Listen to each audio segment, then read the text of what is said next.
Il nome di Georg Friedrich Kauffmann è oggi conosciuto, al di fuori di un ristretto gruppo di specialisti, solo per un episodio tanto importante dal punto di vista della storia musicale quanto spiacevole per Kauffmann stesso.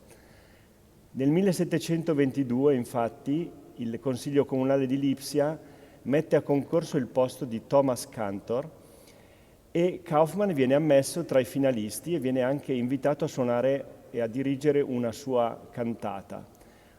Purtroppo però, come sappiamo, il posto alla fine venne assegnato a Johann Sebastian Bach. Un episodio infelice quindi per Kauffmann, ma che non deve farci sottostimare la sua carriera. Fu infatti un compositore molto apprezzato dai contemporanei, organista per tutta la vita a Merseburg, sia alla corte che alla cattedrale, e la sua musica circolò fra gli organisti. Tra tutti citiamo Johann Gottfried Walther, che copiò vari brani di Kauffmann e li incluse nei suoi manoscritti. Il contributo più importante di Kauffmann è senza dubbio la sua raccolta Harmonische Seelenlust, una raccolta di corali, la più importante raccolta pubblicata in Germania dai tempi della tabulatura nova, ovvero 100 anni prima. La Harmonische Seelenlust viene pubblicata in fascicoli separati a partire dal 1733 e al di là della grande quantità di corali, sono 98 le elaborazioni di corali, presenta un grande interesse anche per le indicazioni di prassi esecutiva che vi sono raccolte.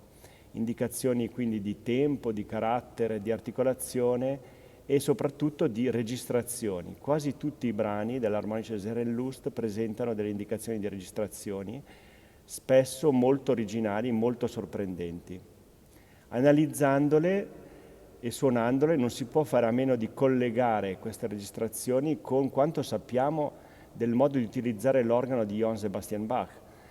Secondo il suo primo biografo, Forkel, infatti, quando Bach si apprestava ad un'esecuzione all'organo e preparava le registrazioni, le persone accanto a lui rimanevano stupefatte e sbalordite dalle combinazioni molto stravaganti, molto inusuali che Bach preparava e però poi, una volta ascoltatole, venivano stupiti dalla bellezza e dall'originalità di tali risultati sonori, di tali colori che con i loro metodi tradizionali di registrazione non avrebbero mai potuto ottenere.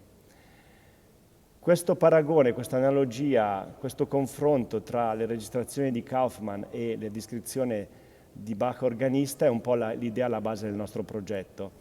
Pensiamo che la prassi testimoniata da Kauffmann possa essere lo specchio di quello che Bach stesso faceva e quindi vogliamo nel nostro progetto di ricerca vedere come si possono applicare queste indicazioni di Kauffmann alla musica organistica di Bach e dei suoi contemporanei. Ja, heel interessant is om te zien welke registraties de grote voorliefde hebben van Kauffmann. En daar zie je in het algemeen dat hij een enorme voorliefde heeft voor registraties, ook manualiter registraties, gebaseerd op de 16 voet. En dat kan dan zowel een prestant of een bourdon of een quintadeen zijn. Maar zijn meest favoriete register was de fagot 16 in zijn rugpositief. Die klonk heel bijzonder blijkbaar. En die fagot die komt ook in ongeveer 50% van al zijn registraties voor. En het stuk wat u vandaag hoort is van Himmelhoog, daar kom ik heer. Dat is een koraaltrio. En daar gebruikt hij de fagot 16 in de bovenstem, samen met de quintadeen en de fluit 2. De cantus firmus zit in de middenstem. En die wordt dan gespeeld een octaaf lager op de trompet, aangevuld met de octaaf 4. En in het pedaal hoort u subbas 16 en octaaf 8 officieel. En dat moet natuurlijk vertaald worden naar het orgel hier in Alkmaar, het Van Hagenberg-Schnittke-orgel. En het Van Hagenberg-Schnittke-orgel heeft in het pedaal alleen maar een prestant 16, geen subbas. Dus hier speelt het prestant 16 en de octaaf 8 in het pedaal een grote rol.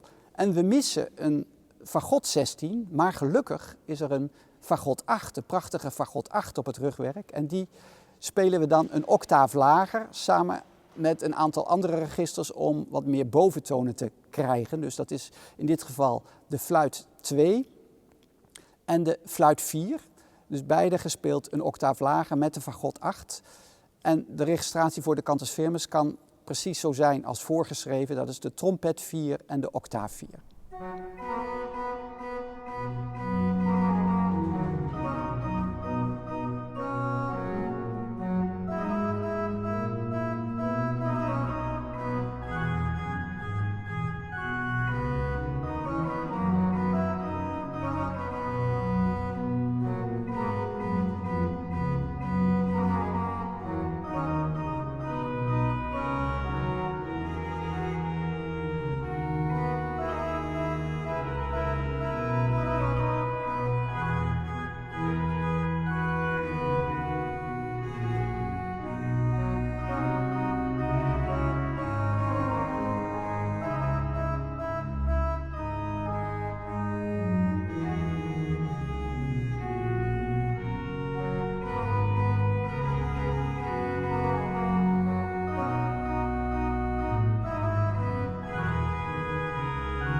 This motif with repeated notes remind me some of Johann Sebastian Bach used in his cantatas and also in some organ works. Isn't that right? Yeah, that's very correct. It's very interesting that we find in the famous fugue in G major, Bach BWV 541, a piece composed in his Weimar years and also a connection with the cantata Ich hatte viel Bekümmernis. Exactly the same motive, and you will hear that now transposed to the key of Von Himmel hoch, daar kom ich her.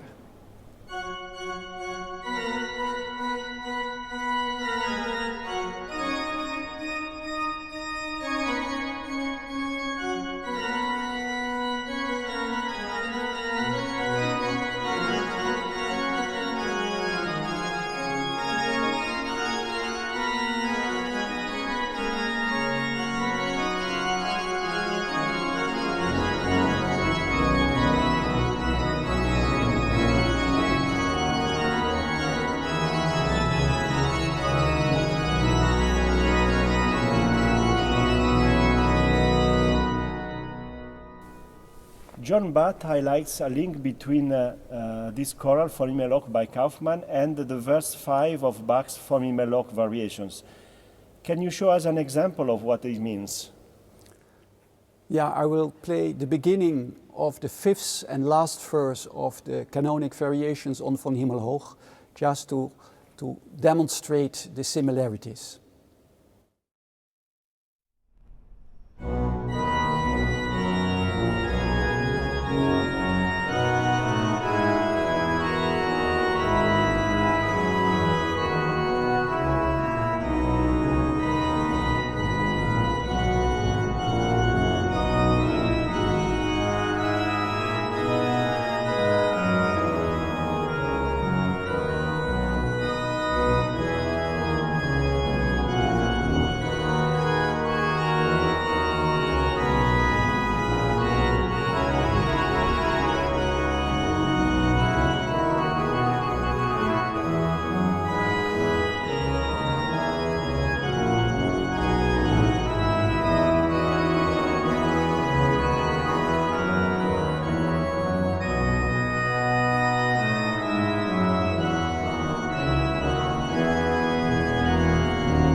Yeah, Maurizio, what kind of piece from Bach's hands would work very well in this registration of Kauffmann? Do you have a suggestion? Yeah, among Bach works, I think the one that comes closest to Kauffmann, Harmonische Seelenlust, is definitely the third part of Klavierübung. The timing, the stylistic similarities, and the nature of the two projects strongly suggest that Bach knew very well the Kauffmann works. Both collections includes chorals, of course, and both includes chorals with and without pedals. The stylistic variety is present in both collections. Both clear contrasts the old severe stile antico counterpoint with the new gallant style. There are also thematic links between the two collections, and the same, sometimes same musical ideas appears in both works. Among the Klavierübung, I think the piece that fits better to this registration is this Indian Sengebot setting, the big one with the 5 voices and the cantus firmus in canon, and which is like Kauffmann's Famille an aria. We can say it's an aria with ritornello parts. The upper parts are two instrumental obbligati in a cantata aria, and the cantus firmus in the left hand is written as a canon. Yeah, we know from Kauffmann's introduction to his Harmonische Seelenlust that he pays a lot of attention to the effect of every choral and every choral prelude. Can you inform us a bit about the effect of Die sind die heiligen 10 Gebote? What is there very typical? Yes, the choral is about faith and the law, and the overall effect of the piece is hope and trust. But it also reflects, in my view, the suffering and the strugglings of Christian life. In the final section, the text of the choral Kyrie eleison is beautifully expressed through a chromatic descending line in one of the voices. Yeah, can you tell also a bit more about what kind of typical features are present in Bach's writing? Yes, the writing is 5 voice, a 5 voice setting, one of the 2 5 voice settings of the third part of the Klavierübung. We have to remark also that this in the and Sengebot is the 10th choral in the Klavierübung, and the cantus firmus in left hand is set as a canon. The bass line, with its continuous and very assertive character, represents, in my view, the firm foundation of the law that helps the believer's journey. There are also expressive figures known with the name of suspiratio, which are rendered by a very remarkable refinement and often marked by slurs, with slurs. The slurs are a modern gallant element which is very much used by Kauffmann, and Kauffmann explained also in his preface how we should perform it. He says, when you find a slur, you should play it as a violinist playing many notes under the same bow.